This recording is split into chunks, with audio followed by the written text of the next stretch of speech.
Bonjour, notre intervention est intitulée Le pensée pour moi-même selon Marc Aurèle.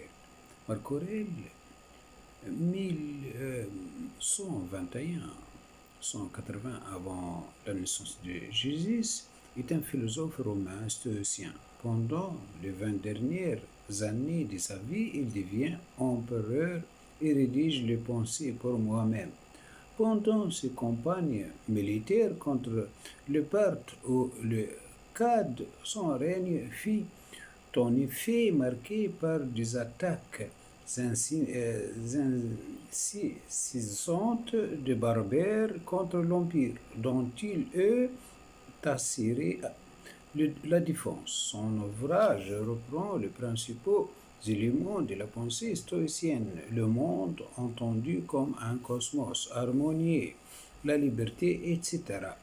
Les pensées pour moi-même ont été rédigées en grec par l'empereur romain Marc Aurèle entre 170 et 180 après Jésus, la naissance de Jésus. Souvent pendant ces campagnes militaires, elles étaient à l'origine destinées à être détruites à la mort de son auteur. Mais elles ont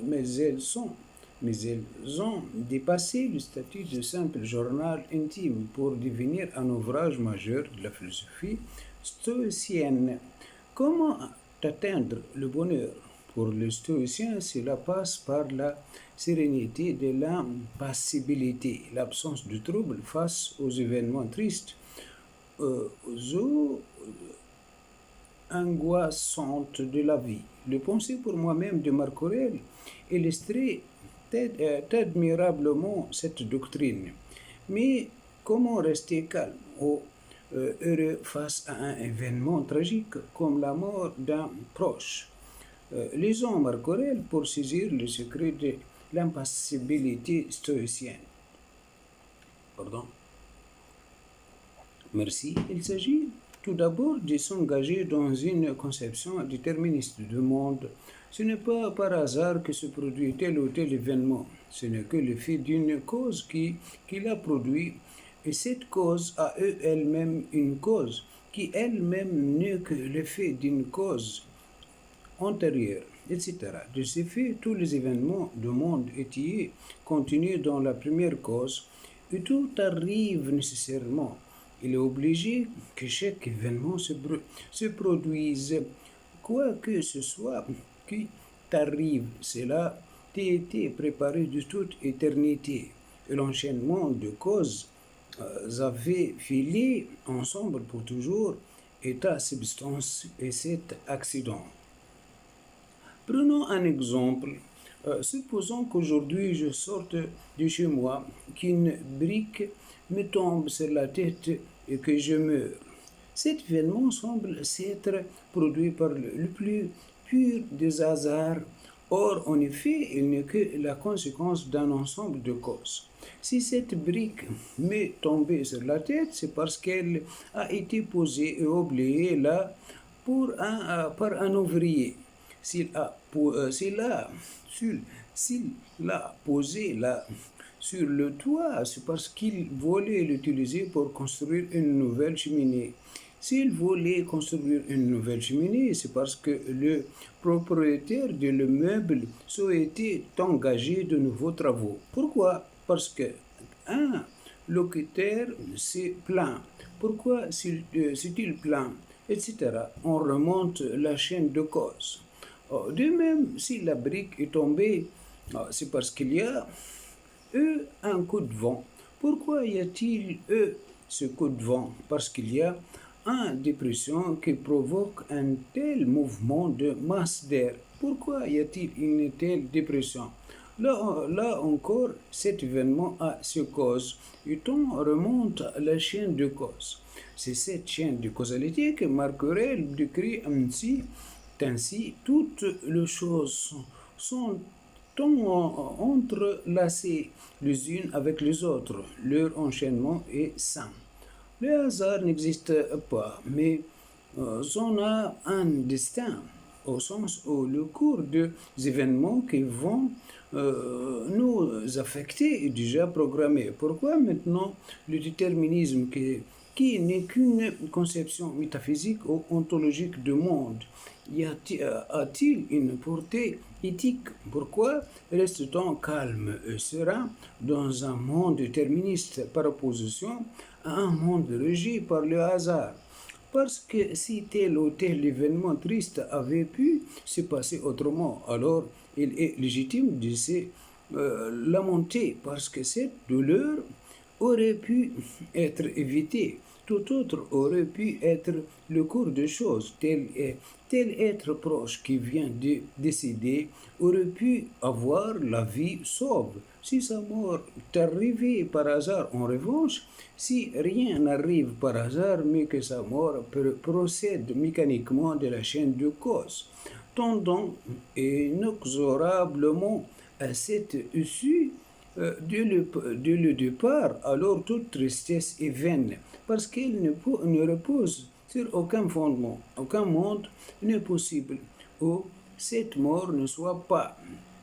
Si au contraire nous considérons que les hommes ont des défauts, alors nous ne serons ni surpris ni attristés lorsque nous verrons des exemples de ces défauts ou de cette imperfection. C'est pourquoi Marc Aurèle nous conseille de l'aurore du toit par avance.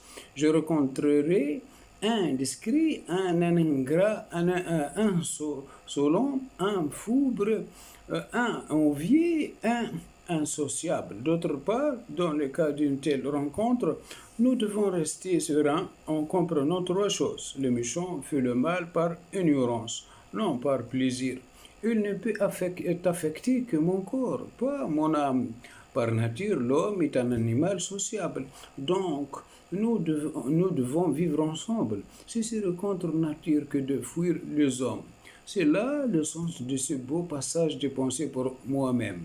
De l'aurore, dis-toi, par avance, je rencontrai un indiscret, un ingrat, un insolent, un foubre, un envié, un insociable.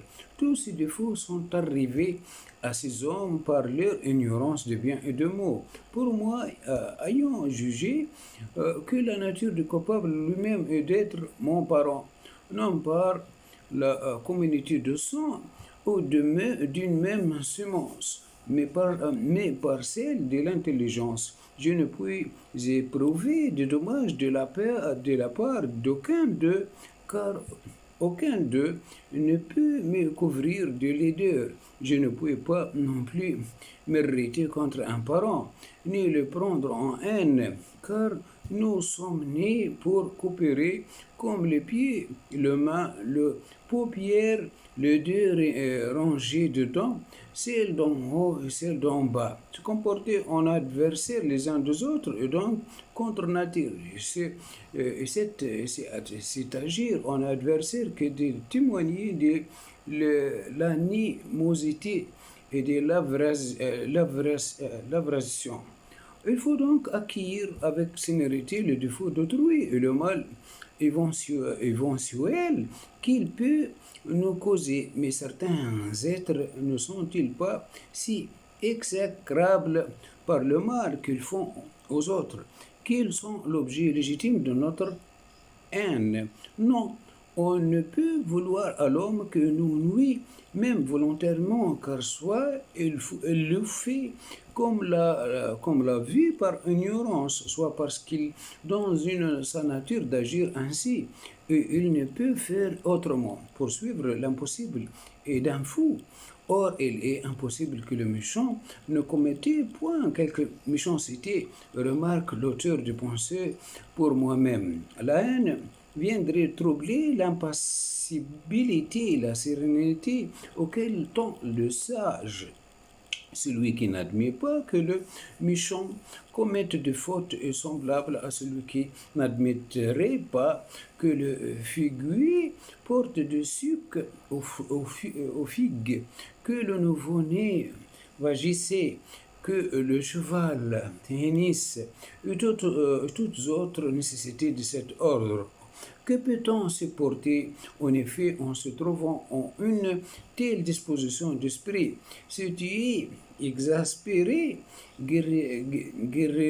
guéris-toi de cette façon d'être. Finalement, pour Marc Aurèle, c'est une sorte de mélange d'amour et de patience qu'il faut avoir vis-à-vis des hommes.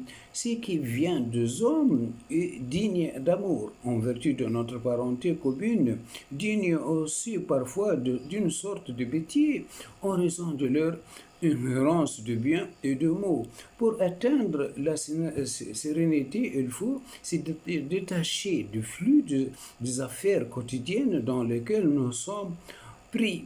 Ces mille activités que nous angoissent et qui n'ont finalement pas beaucoup de sens. C'est de te laisser emporter par le tourbillon insensé. En effet, sont ceux qui a force d'agir sont fatigués par la vie et n'ont pas un but ou diriger tout leur élan. C'est détacher de cette vie consacrée non pas à l'action mais à l'agitation. Ne pas se détacher du monde. Au contraire, il s'agit de se plonger une fois libéré de ces soucis quotidiens dans la contemplation du monde que nous ne faisions que traverser sans le regarder. Il faut contempler le monde et l'aimer car il s'agit de grand. Toute harmonie duquel nous ne sommes qu'une partie. C'est un cosmos, et non un chaos. Au sens où il est caractérisé par une grande harmonie, ordre et beauté.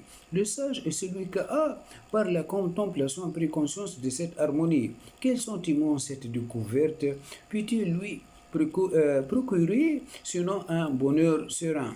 Pour généraliser, on peut se plaindre ou se lamenter d'une douleur qui aurait pu être évitée, mais il est absurde de se plaindre ou de se lamenter de quelque chose d'inévitable, car il n'y a aucun autre état existant qui soit souhaitable. Parcourir résume cela ainsi dans le pensée pour moi-même. Il faut aimer ce qui t'arrive, parce que cela était fait pour toi.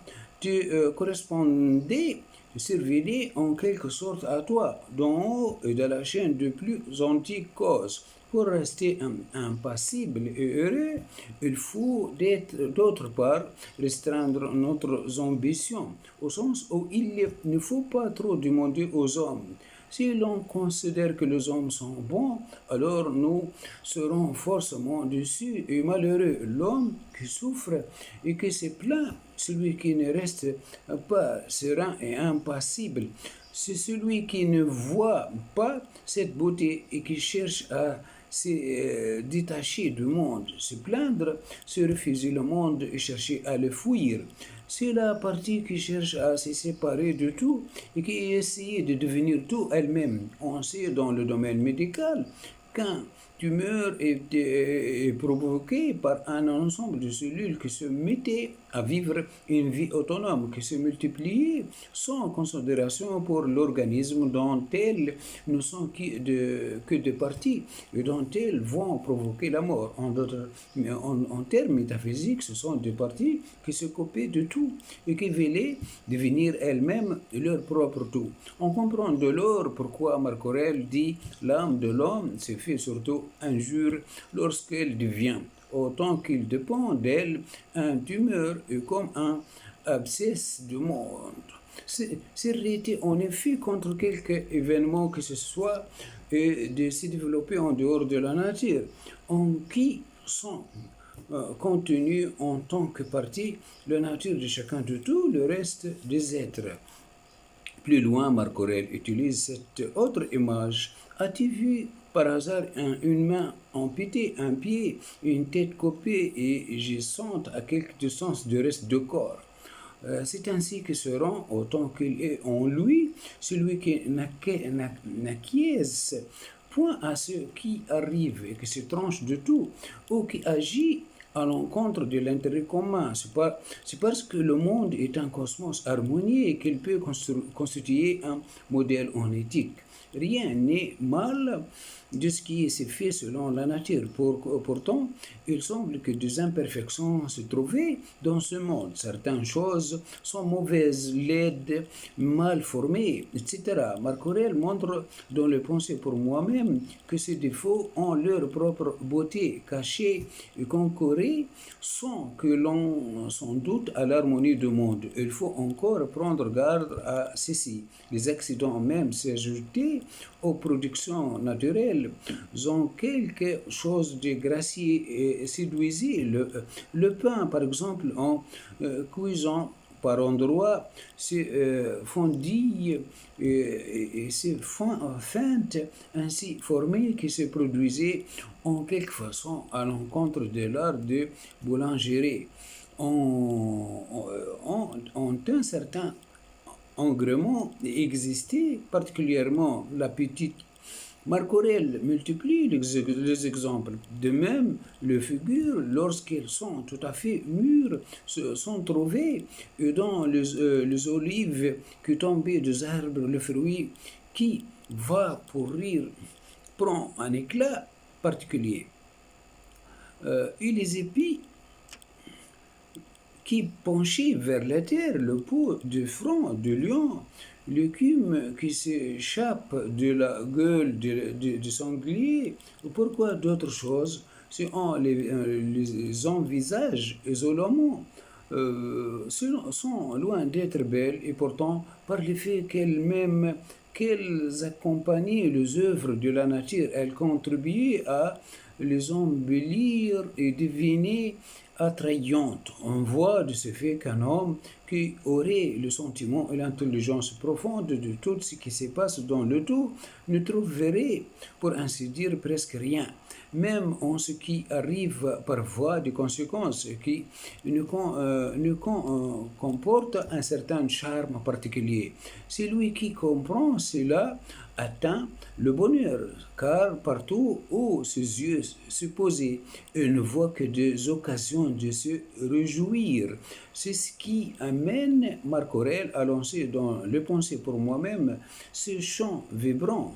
Tout me convient de ce qui te convient. Ô monde, tout est fruit pour moi de ce qui produisait tes saisons. Ô nature, tout vient de toi, tout réside en toi. Tout retourne en toi. L'univers est un cosmos harmonieux où se rencontrent ordre, justice, nécessité et beauté. Marc Aurèle résume cela en comprenant le monde à une cité, à un désert ou une jungle. Rappelle-toi le dilemme ou une providence ou des atomes et par quels agréments il a été prouvé que l'univers est comme une cité. Conformément à la tradition stoïcienne, l'auteur de Pensées pour moi-même montre que le monde est un cosmos et non un chaos.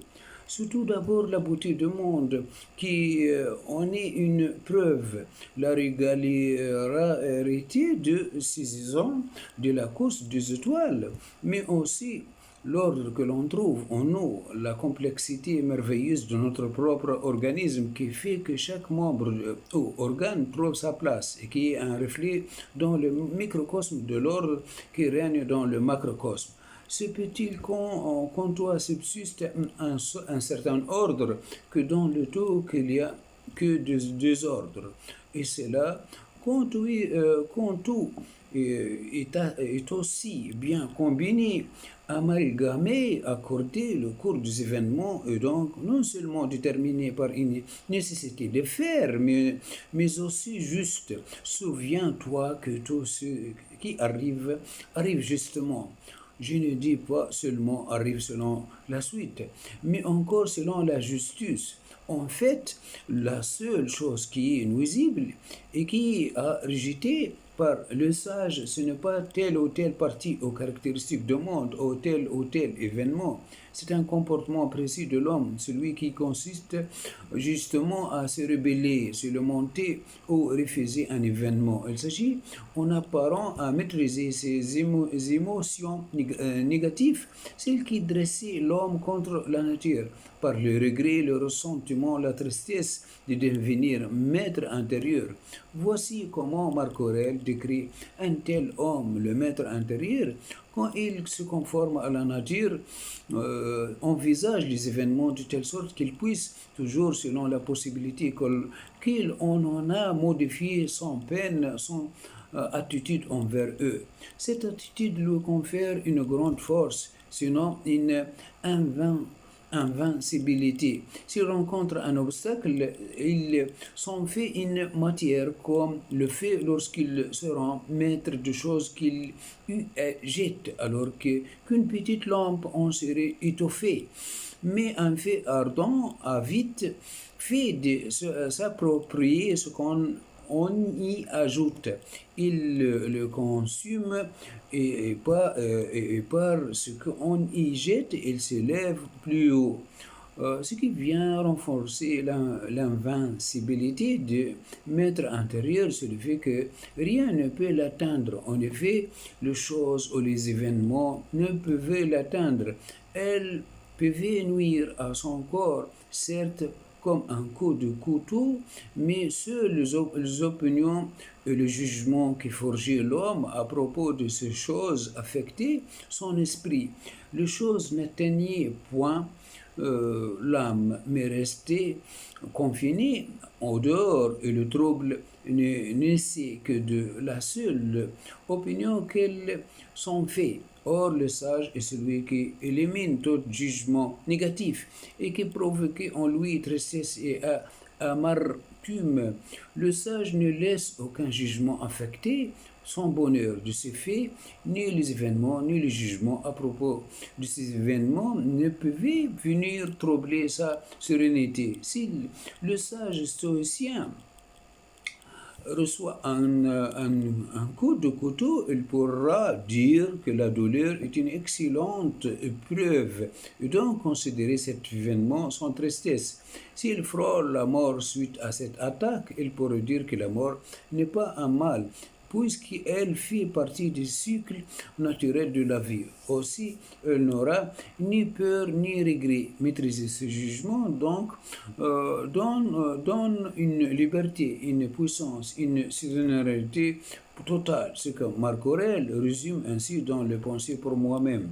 Si prime, on m'a fait tort, le tort est supprimé. Ainsi que Marc Aurèle le montre dans un grand nombre de cas, le mieux est de suspendre tout jugement, supprimer toute opinion. Sachez dehors l'opinion et tu seras sauvé. Oui, qui donc t'empêche de la chasser? Oh, supprime donc toute ton opinion.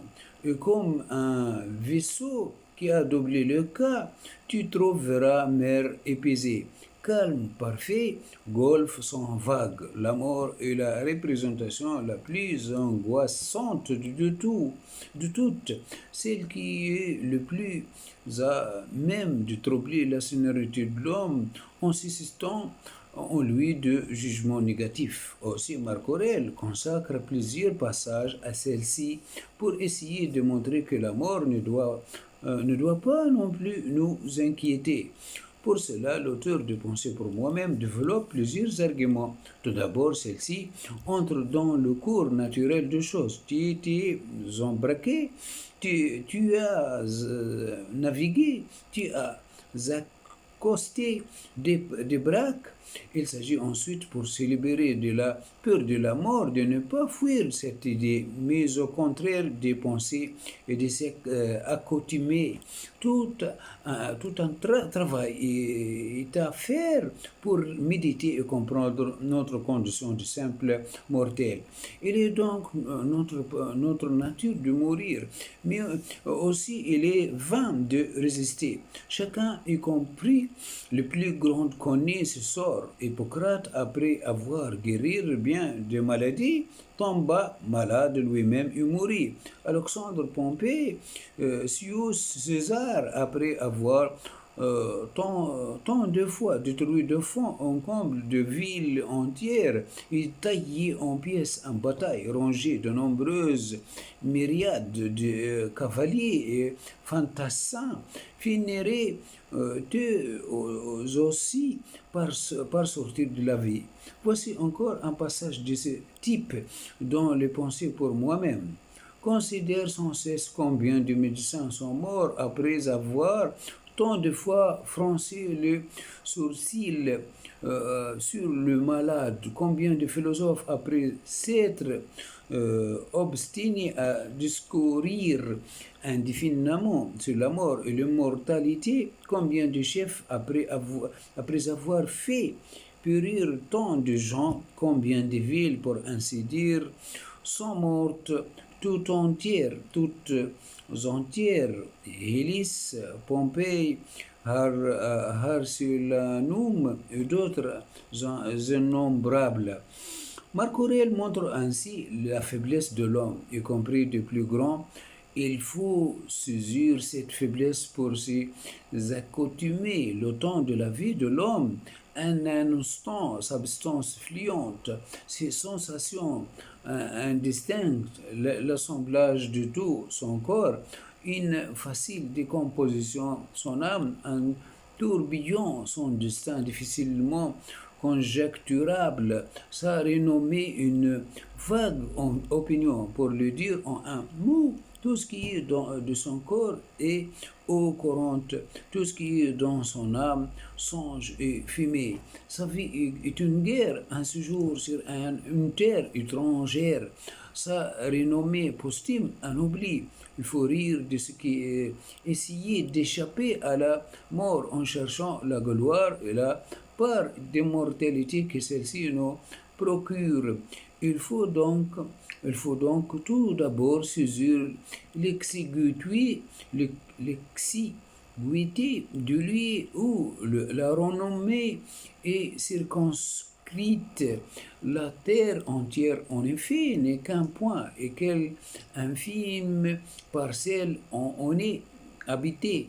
Au lieu de chercher à échapper à la mort par un vain désir de gloire, il faut se préparer à l'oubli. Bientôt, tu auras tout oublié, bientôt tout t'auront oublié. De notre mort, nous ne laissons aucun souvenir dans le cœur des hommes. Ainsi, le mot usuel autrefois ne sont plus aujourd'hui que termes de lexique.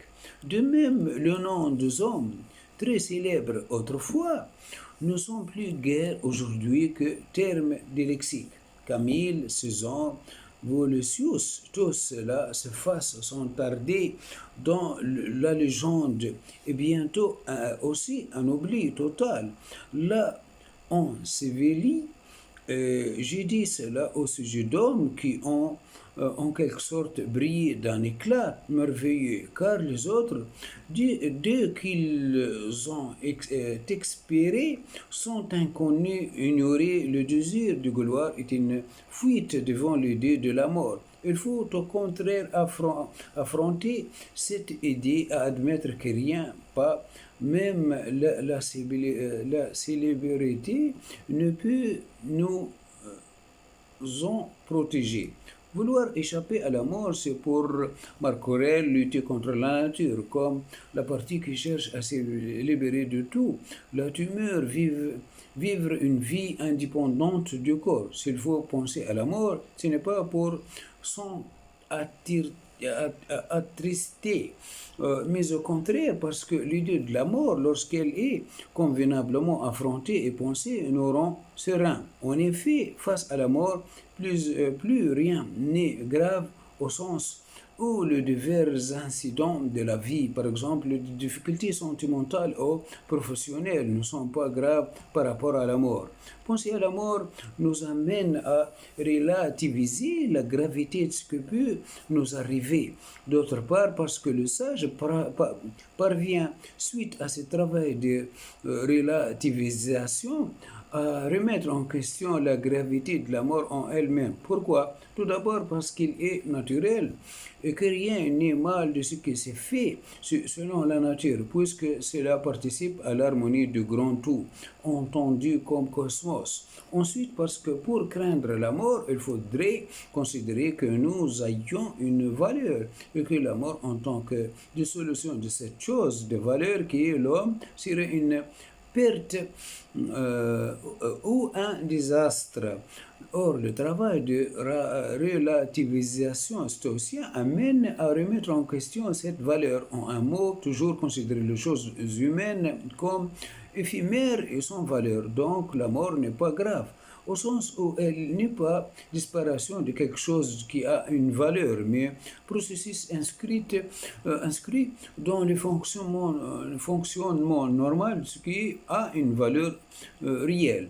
Le monde. Marc Aurèle décrit ainsi cette sérénité qui s'empare de sage qui a triomphé de la pure de la mort. En conséquence, passé cet infime moment de la durée conformément à la nature, finir avec sérénité comme une olive qui parvenue à maturité tomberait en bénissant la terre qui l'a portée et qu'en rendant grâce à l'arbre qui l'a produite. Les stoïciens considèrent que la peur de mort vient de ce qu'on refuse d'y penser. Dans ces réflexes de fuite, on ne peut échapper à l'angoisse.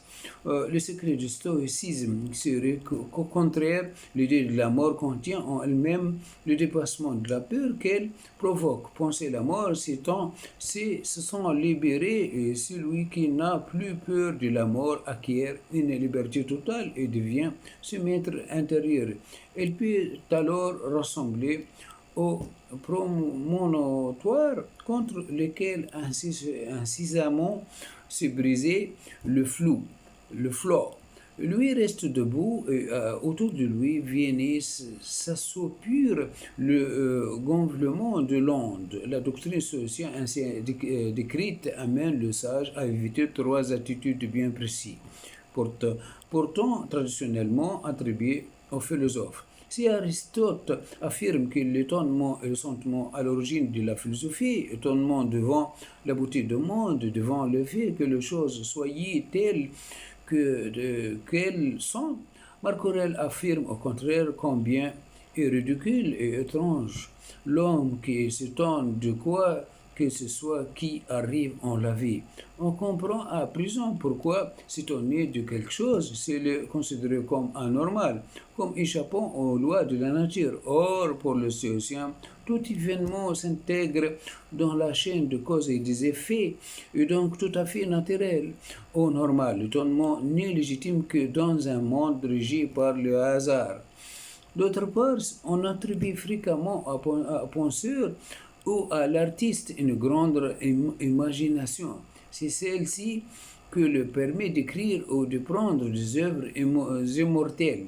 Or, Marc Aurèle considère que l'imagination comme un danger. Que fut-il donc ici, imagination? Va-t-on par le Dieu comme tu es venu? Je n'ai pas besoin de toi. Tu es venu selon ta veille habitude. Je ne t'en veux pas, seulement retire-toi.